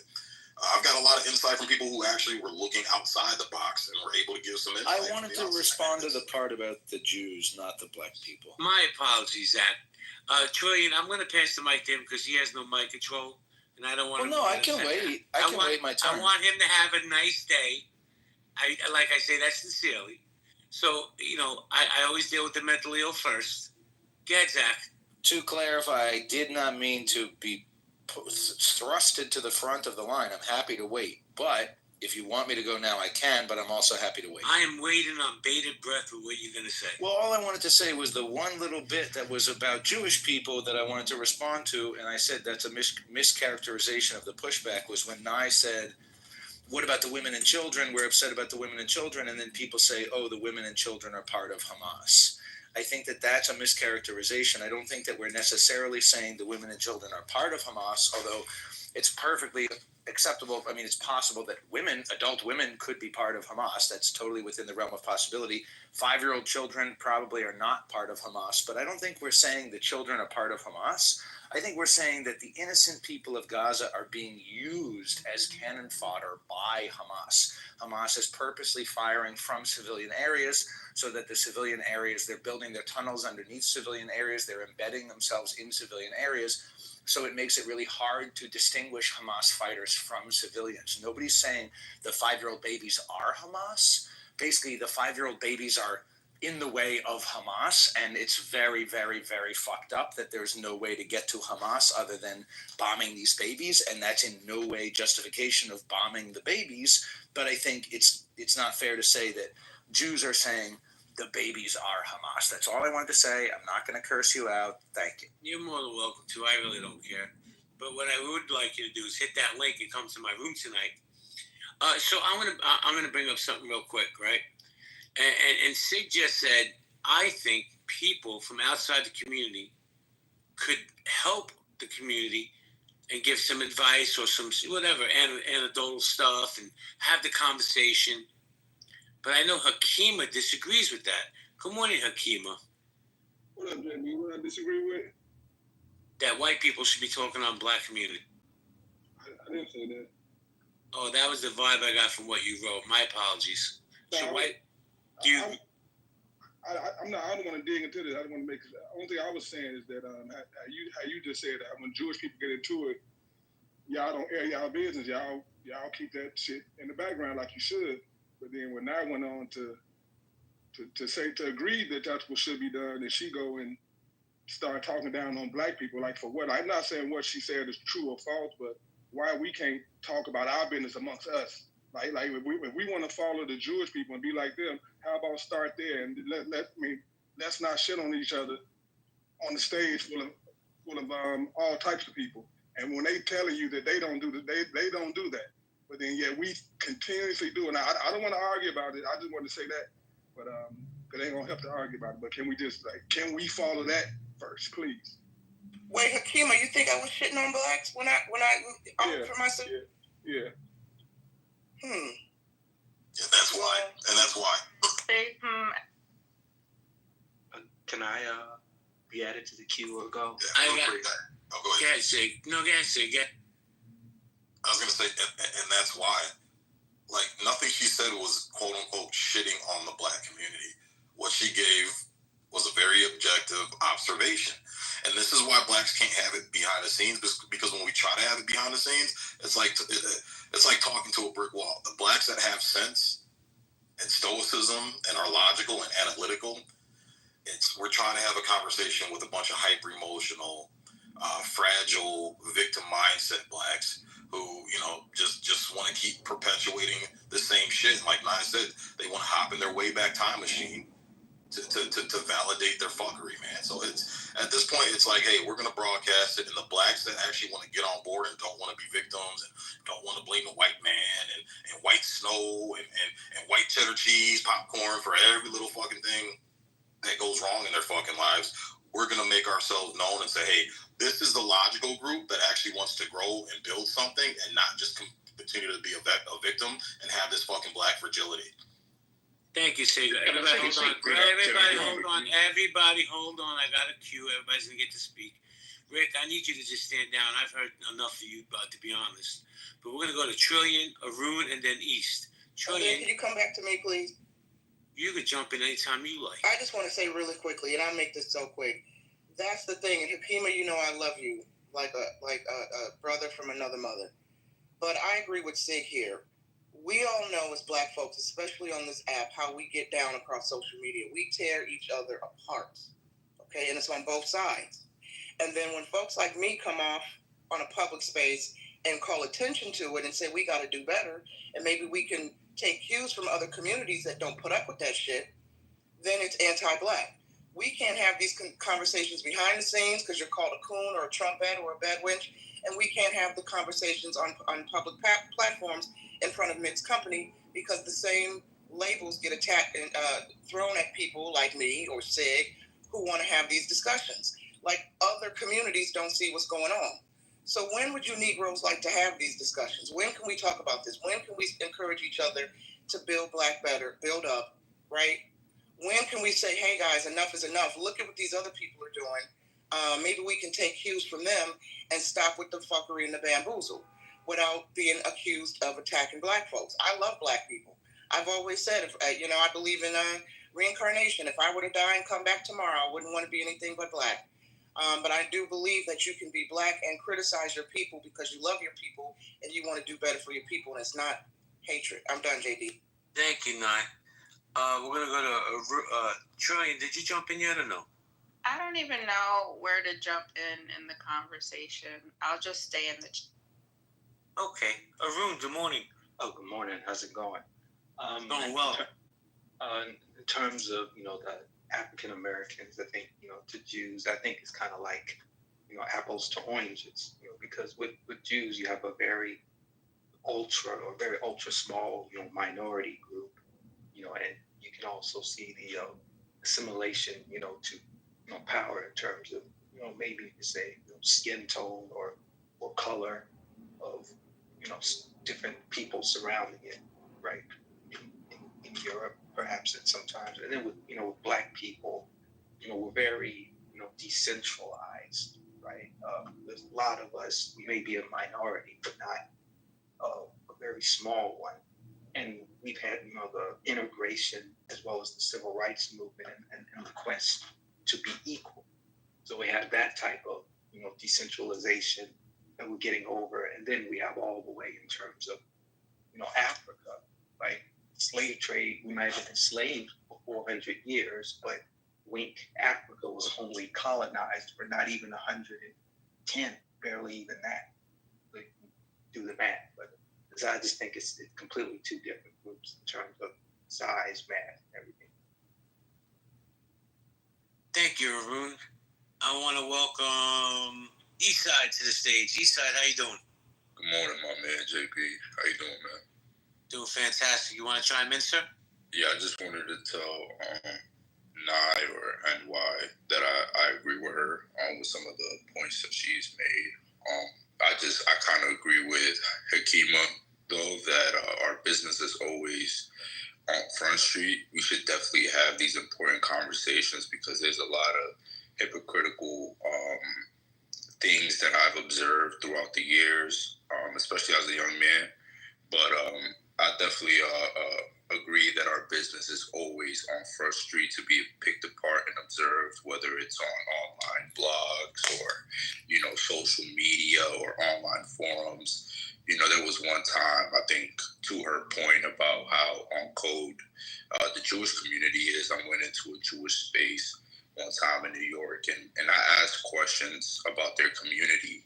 And a lot of the questions that I had, even though valid, I asked, and a lot of people just kind of act confused, even though that the points were valid or the questions were valid. It was kind of like, what are you talking about? And it was kind of crazy because it went from confused to making jokes about it. So it's just the way that they kind of knew, hey, we shouldn't answer that or we shouldn't entertain that question was something that I, even I admire, wow, I wish we could do that instead of, in front of other communities, we would Well, East, let me just say this to you. We have an actual rabbi on stage. If you have 2 questions you want to ask about the Jewish community, I'm sure the rabbi would be more than happy to answer it for you. Do I have that opportunity now, or should I wait? You could do it right now. Rabbi, are you there, Rabbi? You went mute. Galliv, are you there? Well, I guess we're going to have to circle back. He must have stepped away. Well, you could ask me. I might know something. Not as much as Rabbi Caleb, but I know some stuff. East, are you Dominican? Yeah. So when I was in New York City during the pandemic, I'm here, JB. Sorry. So Rabbi, East has 2 questions for you about Judaism, if you don't mind answering them, or El Normo, whichever one. Get East. So it was more to certain things that I've seen during the pandemic in New York City, when there was the shutdowns, I guess. I don't know the exact term that we used. It was a while ago, but certain communities had their basketball courts, their parks, everything closed. People had to wear masks. People had to isolate themselves. In the Jewish community in Brooklyn, people were able to break down, like the rabbis and the community leaders in Brooklyn, they were able to literally, like, there were news articles and coverage about it. They were able, like, to break down all the chains that were on the parks. I think a rabbi or somebody died, and people were just roaming the streets, like, in the hundreds, like, not, social distancing or anything of that sort. And I was just interested in why there was any backlash, by the New York City community leaders versus in for example, like me, I'm from Harlem. People were getting beat up by law enforcement, by police officers simply because they weren't wearing a mask. I've seen kids in my neighborhood, they wanted to play in the basketball courts. And East, what's the question at East? So my question is, like, how come they were afforded certain privileges or advantages that certain communities weren't during a pivotal moment like that in New York City, where they can do certain things that other communities weren't able to do? Yeah, I don't know the official answer. I think the optic answer is it's not a good look for the NYPD to be beating up Jews. Those particular Jewish communities were going to do whatever they want anyway, right? They have very large families. They live in not the biggest homes. The lockdowns were particularly impacted them in different ways, in ways that were because they lived in such crowded space. So they went and did what they felt they needed to do, and open the parks and things like that. I don't know the actual reason why there was no pushback. I don't see that there was none. There was some, but you're right. It wasn't the same as other communities experienced. Well, this was a New York question, not a rabbi question. And the answer is, it's important to Orthodox Jews to pray in person together. And they actually feel that that's a way of protecting themselves, even from the virus. That last bit is a little bit loony, and they paid the price. There was a lot of COVID in our community. We suffered in greater proportions because the Orthodox among us didn't abide by those rules. And yes, the governor singled us out, and the mayor singled us out on the front page of the New York Times. And yes, people got arrested. There wasn't disparate enforcement of the law. That's the short and simple answer. Can I also add something that we can completely gloss over? I think it was also hypocritical. I think when we saw protests outside, everybody said that's fine, but a funeral that's outside too, that's bad. I do believe COVID became a political tool to go against people that you don't like, and if they agreed with you, then you're able to do whatever you felt like doing. And people are just not gonna obey the law if it only applies to me and not to them, and then that's why it became a shit show that it ended up being. Well, I hope that answered your question, East. Let me welcome Dr. Amanda Fetch to the stage, recent Harvard graduate. Hey, Dr. Amanda. Hey, Jay, my mic was stuck. I just want to say one thing. I don't know who Reddy wants to exterminate in the chat. Normally, I don't call that out, but it's really starting to piss me off. I think he's talking to me. I think he's saying he wants to kill. Yeah, if that's the case, Jay, maybe we need to toss that person, because that to me kind of, now you really went over the line. You've been talking shit for a while, but now exterminating people, you're on a whole other level, and it's too damn early for that shit. It's one of these Sorry, triggered Jay. blacks. That's why I came up. Thank you, Dr. Amanda. He's one of these triggered blacks because he didn't like what I said, and now he's crashing out in the chat room. He's been directing most of his comments to me. I'm assuming the extermination comment is to me. All because it's weirdo. This is what I'm talking about. The crash out among these weirdo black liberals. You see it full on display. Well, here's the thing. I usually don't pay attention to the chat unless there's a lull in the conversation. But to make threats like that, Randy, man, I'm disappointed in you because I've shared space with you before. You need to know better than that. So, and we definitely keep our hands off the ladies in this house. So for that, I'm going to remove you from the room, and I'm probably going to block you from the house. Let's continue the conversation, guys. Thank you, Amanda. Correct. Great choice. And think comments like that and just overall attacks or being angry, just fake outrage in general is why I don't let poor people stress me out. Poor, a hit dog will always holler.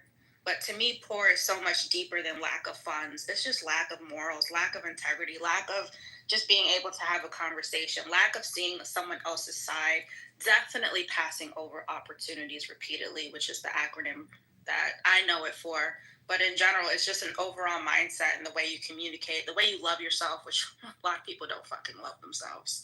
But in general, like I said something earlier, like when Nye comes off the mic and graces us with her presence, it always makes sense. And, if there were more people like Nye and Jay, is Amanda still here? Yeah, Amanda's here. Maybe Sig too. He's harmless, but definitely me. The world would be a better place because what happened to opinions? Does anyone remember what grade we were in when we learned about opinions and facts? Facts is something you can prove, and it's backed up by either definition or data or science, whatever, versus an opinion. Well, I'll say this. I brought it up earlier today, and maybe it just dawned on me today. I don't know. I haven't been paying attention to it. But the fragile men on this app, listen, I'm not even going to speak on the women. The men are super hypersensitive. You can't disagree with them without them getting to some crazy lunatic. I'm going to eliminate you. Like, yo, bro, is it that? I had somebody come in this morning and start crying about El Normo throwing him out of a room 3 days ago. And I'm like, bro, are you serious? Fucking 3 days ago? Because he called, and I said, what did you do for Norm to throw you out? He said, well, I called him evil Jew. I said, did Norm have the green bean? He goes, yes, he did. I said, well, there you go. Know your audience. Jesus Christ. Oh, my God. And he went on this little tirade for like 2 minutes about getting thrown out of a room 3 days ago. Who gives a fuck? I promise you people, I'm getting thrown out of at least 5 rooms today. And I'm not even going to say a fucking word. I'm going to go in, they're going to kick me out. I don't care. You know what I do? I open my own room. There you go. But Sig, the hypersensitive men on this app and in real life is at an all-time high. It's true, man. It's true. The fragility is fucking real. And don't call El Normo a evil Jew. El Normo ain't no fucking evil Jew. He's not evil. He has a Batman shirt. JB, can I? Let me tell you something. Let me tell you something. El Normo is one of the people, like one of probably my top 10 people on his app. I got the most respect. I've never seen this man back down from a fight. I've never seen this man back down from a fucking debate, bro. You can't do nothing but respect it. JB, can I ask Sig a question? I also had a question to ask. Be my guest. Listen, Sig's a big boy. Hey, Sig, so I just wanted to ask you, so why did you kind of weaponize and say that Black individuals who understand their history, know their history, are victims or have a victim mindset, when, you do understand that certain things that happen to Black Americans in terms of U.S. history does have implications that exist even now, and being aware of it isn't something that is mostly victimizing. It's something that gives you knowledge and understanding of the world that we exist in, because, to be quite frank, the Black experience is a unique experience. We all don't have the same experiences here in America, correct? Oh, yeah. I mean, that's a good question. Because a lot of Blacks don't understand their history. They bought into this Kool-Aid that, the white man is responsible for everything. Even though only about 8 to 10% of white people own slaves in this country, and there were thousands of Black families that owned thousands of Black slaves and plantations. They never talk about that. They want to make it, in one breath they say, oh, you can't generalize everybody. We're not all, but then you have no problem saying all police or all white people, or it's just the hypocrisy, bro. And what I'm not gonna take is the fact that if you go and you look at the generation of people East that actually went through the racism, went through the Jim Crow, went through the Reconstruction, went through the slavery, they didn't act anything like how modern blacks are acting today. They didn't make excuses. And I'll give you an example, East. Look up historic black colleges and universities and let me know when the majority of them were founded, before the Civil Rights Act or after the Civil Rights Act. And that should answer your question. You're right. I go to an HBCU myself. Actually, I'm about to graduate next semester. Congratulations. Thank you. Congrats, man. What's your degree in? It's a worthless degree. I'm actually trying to go to law school. So if I told you my degree, you're gonna be like, "Why did you choose that?" But it's because I get good grades in it. Dude, I got one for you. When I was in school before A&M asked me to come back when I had better grades, it was like a historical counterterror degree. It was Middle Eastern history, Islamic theology. Marshall, you deflected from what the man was saying. Sorry. Go ahead, East. Finish what you're saying. No, I was just going to tell him I do go to an HBCU, but a lot of the people that do go to my school do speak on this history, because I do agree to the point that he's made some good points about generalization. And then again, the generation that did exist during that time period, they were very action-based. They did know how to stay on code and work together to get things done. But that's why, we need to discuss the history, because COINTELPRO and all the things that happened did leave a huge damage on the black community. And this is somebody that's speaking as somebody that's not an ADOS or a black American per se. So as somebody that's very knowledgeable about the history, the wealthy Americans that did exist owned slaves. And that's what matters, because that's why this whole Civil War started, because the South understood that, hey, if we get rid of slavery, we're eliminating a whole industry that made us wealthy. That's when, you had to abolish slavery. They were like, okay, we're going to make black people slaves through the prison system. And then we're just going to have them do our labor by incarcerating them. And that's why we have this whole issue with the incarceration system. So again, race is a huge topic. And you do have to point it at white people, because the white people, sadly, they do run the world. Let's be honest, they do. First world countries. If we want to talk about world class theory, the core countries in this globe are European countries. The peripheral and the third world countries are. I'm not going to go into all of that. My bad. You're right. No, you're good, bro. I just wanted to give Sig a chance to push back. Go ahead, Sig. And you sound like a very reasonable person, East, and I appreciate you being civil with your questions and your dialogue. But East, the thing is that if someone parks a Dodge Charger Hellcat in front of my house, I have a choice to let it be or steal it. And that's what I would like black people to understand. And I get COINTELPRO. Go ahead, Imhotep. You got the mic. No, sorry. So, I was just Just the car choice is crazy, guys.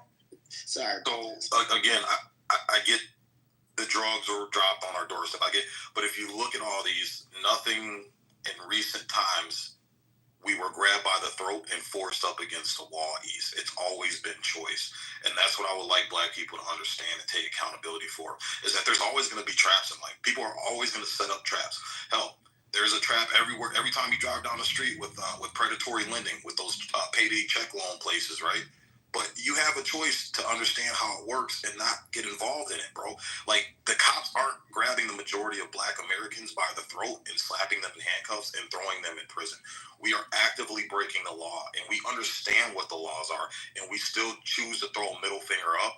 And then when the consequences come down the pipeline for the choices that we make, then we want to cry and blame everybody else. That's what I don't like. And I think that black people are smarter than that, because we have generations before us. Like I said, I always say this all the time. Look at your photo albums from your grandmother and great-grandmother's generation, brother. We weren't sagging pants. We wearing lace fronts, lashes, tattoo. Like, these were some well-groomed, articulate, educated black folks, man. These were some amazing black folks during the peak of fucking racism, man. We valued education. Now we don't. So if the people who actually went through the atrocities, East, were able to overcome and still hold some level of professionalism and self-love and self-respect, we haven't even gone through a fraction of what they've gone through. We don't have an excuse. Like, black families are the biggest thing for me, bro. We got more baby mamas and broken black families than we've ever had in history, bro. And it shouldn't fucking be that way. And we just accept it. That's the norm now. That, like, our grandparents would fucking turn over in their fucking graves, bro, if they saw what the fuck we were doing nowadays. Let me jump in for 1 second, Sig. I gotta get going. Sig, Nye, Norma, the other mods, you guys want to keep it open? If not, I'm gonna close it because I gotta go. Okay, it's up to you guys. Yeah, I'd like to keep on dialoguing with you. Okay, yeah. But yeah, I mean, you pretty much get my point, E. So yeah, if you want to respond or bro, you're not lying. I agree with you. I actually became very educated and went through my enlightening when I did have those questions working at. You know, it's funny. I was working at Best Buy. Literally, I was I think either 18 or 19. I was working at Best Buy as a sales associate. I was in the music section, and I seen the catalogs, right? And prior to the 1980s or 1990s, as you said, well-dressed, you know, the black musicians, well-dressed, you know, well-groomed, etc. You know, and I could tell the lyrics, it didn't have crazy profanity, you know, as it has now, right? And then post-1990s, I'm seeing 50 Cent, I'm seeing, you know, big T-shirts, oversized jerseys, you know, like whatever, guns on the album cover, all types of shit, right? And I'm like, what was the shift that happened? And I agree with you. You know, decision is something that people need to be accountable for. There's a lot of things that people in certain communities have to be accountable for the damages that have been done. But again, I using the education that I received, I would just point that at capitalism. I would just point that at, again, certain communities were brainwashed and were given certain things because that's what sells, you know. And even, I guess that's the sort of whole discussion of music. You know, what's hot is what sells. It's not about what's morally right or what, you know, again, what we should be doing. It's what capitalism says is favorable. You know, so I guess, you know, to even your point, like, I'm not disagreeing with you at all. I just want you to know everything you said makes sense. I agree with, you know, there's certain things that are just degenerate and should be done with. But I think that the world that we live in is much more complex than that. And, you know, I would just ask you, do you have grace for those people that live in those either victim mindsets or make those poor decisions? Because the people that get taken advantage by, let's just say even with the payday loans and stuff like that, right? Like, yes, you should be more educated about it, but those are desperate people, right? Those loans are targeted and weaponized towards a certain group of people that have no other option but to take advantage of that. And even with your comment about policing, right? Never been arrested in my life, grew up in the projects. You can see how well educated I am, right? I grew up in the projects and I stood away from a lot of the things that caught my friends up and my peers growing up, right? But somehow, I still had my rights violated by law enforcement. Just as you said, it sounded like you were hyperbole. Let's wrap up your point, because I do want to quickly respond, and I know Imhotep wants to chime in. I'll leave it there. But what I'm saying is that these things do happen in America at a large number. So I just wanted to say, do you have compassion for those people, at least? I always have compassion for people, but again, I understand that once the knowledge is given to you and you choose to ignore it and still go about your shitty ways, that's on you, man.